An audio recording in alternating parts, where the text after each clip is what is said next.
Baik, Iwabillah. Siapakah Dajjal? Dajjal ini lahir di Samirah dan dia diberi nama Samiri karena lahir di Samirah. Nah, kenapa disebut Samiri? Karena lahir di Samirah. Dia lahir 100 tahun sebelum Nabi Musa diutus. Dan Allah Subhanahu wa taala memberikan kelebihan kepadanya. Yang pertama, dia diberikan umur panjang. Ya, yang zara umru ila yamisah, ila akhir zaman. Ya, dia ditangguhkan ajalnya sampai akhir zaman. Yang kedua, dia memiliki kecerdasan di atas akal jenius rata-rata umat manusia. Jadi sejenius apapun umat manusia yang normal, dia 60 tahun di atasnya. Sehingga penemuan-penemuannya, kecanggihan berpikirnya, kedewasaannya jauh di atas manusia. Rata-rata manusia normal. Yang ketiga, dia memiliki kemampuan sihir yang luar biasa. Apapun sihir yang selama ini kita saksikan, tidak ada yang mampu mengalahkan sihir dia.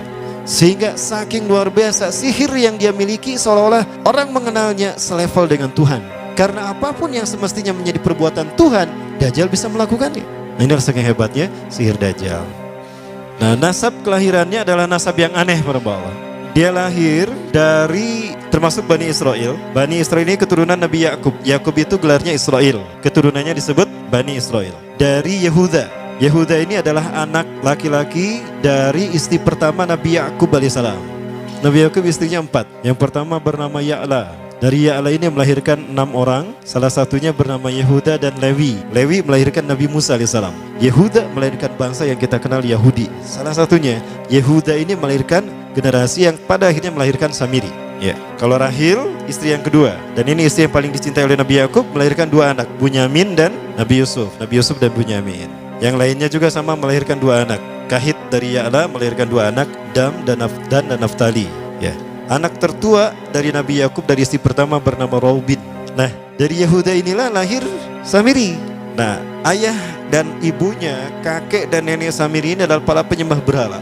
Karena Samirah saat itu terkenal penyembah berhala. Ayahnya ini lahir dari proses perzinahan adik dan kakak, incest. Adik dan kakak berzina, lahir ayahnya. Adik dan kakak berzina, lahir ibunya. Jadi ayah dan ibunya ini lahir dari proses yang haram. Dan ketika ibunya menstruasi, disetubuhi sama ayahnya. Jadi itu peluangnya dari 2000 persetubuhan dalam keadaan menstruasi, 1 bisa jadi. Karena menurut penelitian medis juga bahwa darah kotor tidak menghalangi terjadinya fertilisasi, tidak menghalangi terjadinya reproduksi manusia. Jadi tetap pembuahan ovum oleh sperma bisa terjadi walaupun ada dalam medium darah kotor, menstruasi. Nah, ketika itulah hamil dan lahirlah Samiri. Rasulullah SAW menyebutkan dalam Musnad Imam Ahmad, ayah dan ibu Dajjal ini melewati perkawinannya selama 30 tahun tanpa melahirkan seorang anak pun. Dan di tahun ke-30 pernikahannya melahirkan Dajjal, melahirkan Samiri. Kelahirannya ini akan menjadi petaka bagi kedua orang tuanya. Dia adalah orang yang paling sedikit manfaatnya dan paling banyak keburukannya bagi manusia, terutama bagi kedua orang tuanya.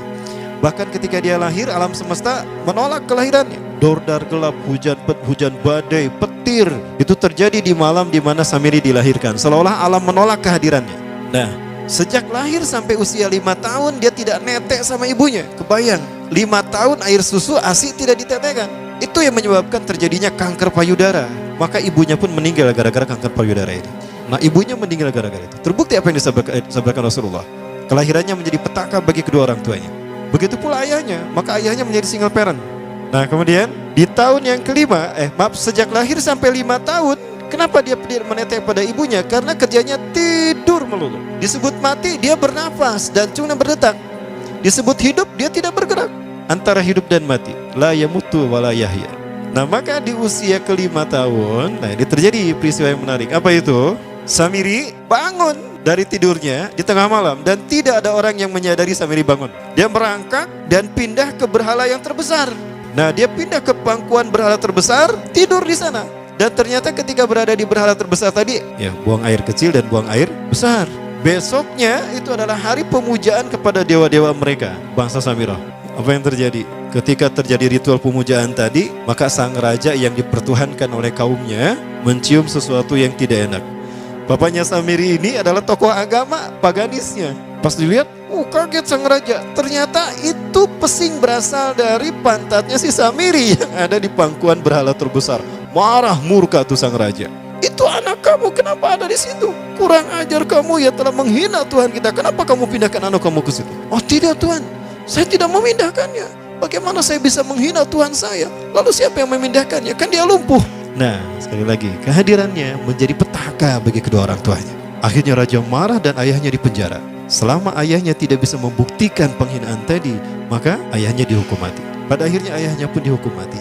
Ya, sedikit manfaat bagi kedua orang tuanya. Maka kemudian dia hidup pelihara oleh sang raja. Dan pas di usia dia 5 tahun itu, Allah menimpakan murkanya kepada bangsa Samirah yang sudah kelewat batas, maksiat, dan sudah tidak ada toleransi dari Allah untuk mereka hidup di bumi.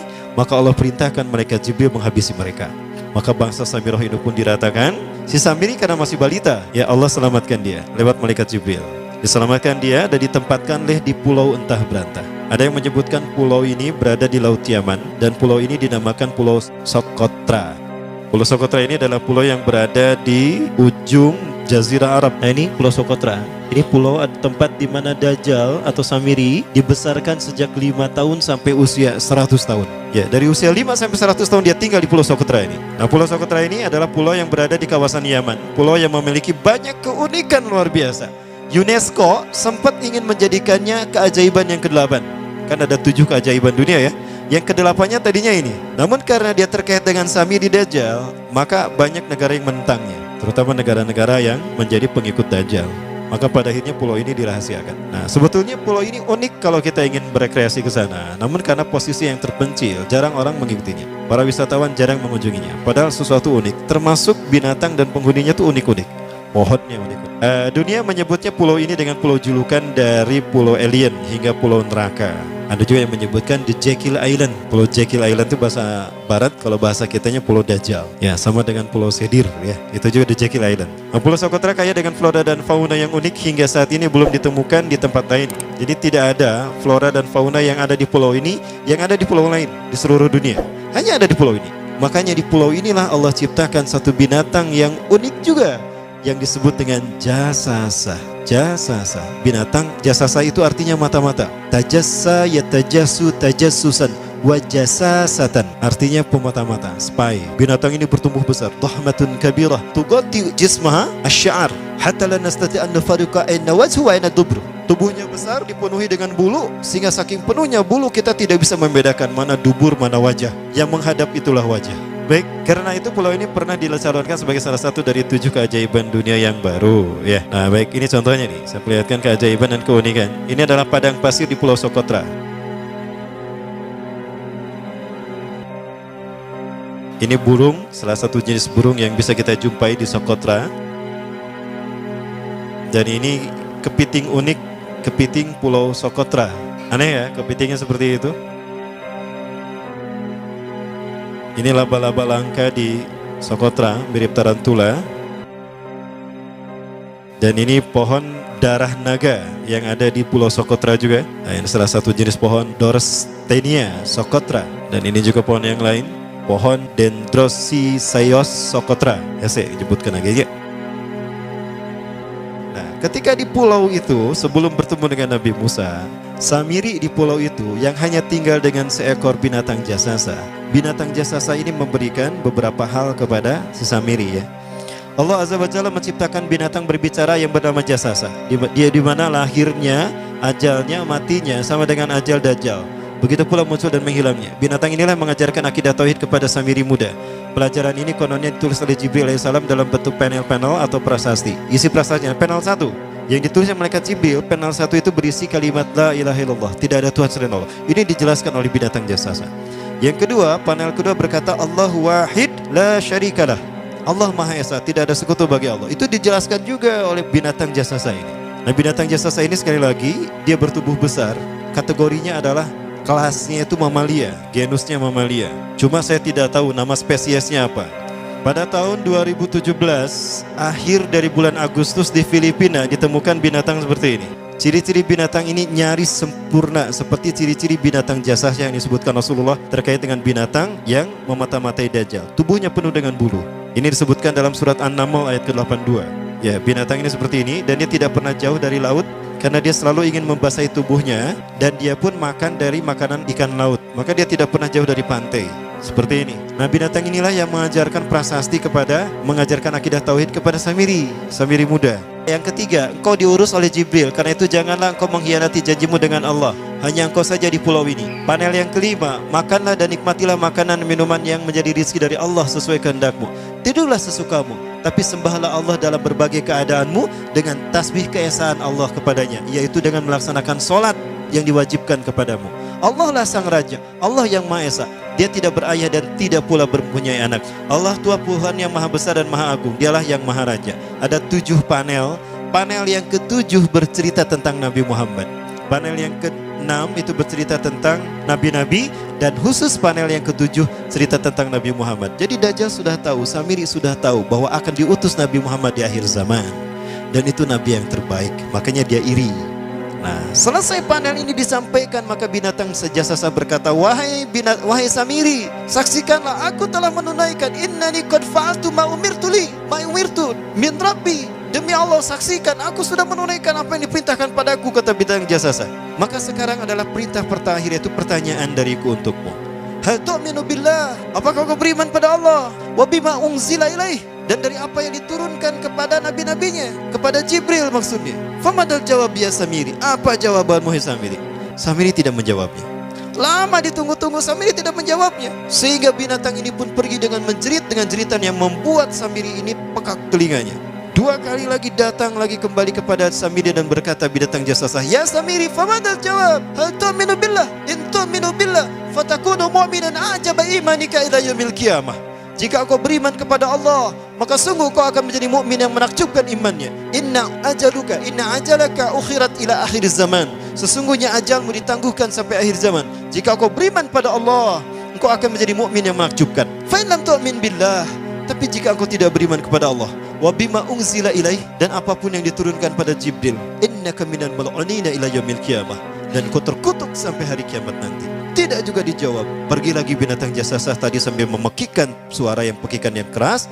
Yang ketiga kali yang terakhir dia bertanya kembali. Dan apa jawaban Samiri? Hei jasasa binatang buruk rupa, lihat di pulau ini tidak ada siapapun kecuali engkau dan aku. Dan yakinilah kalau panel ini bukan tentang Allah yang di langit sana, tapi yang disebut Allah itu saya. Hei jasasa, akulah Allah itu.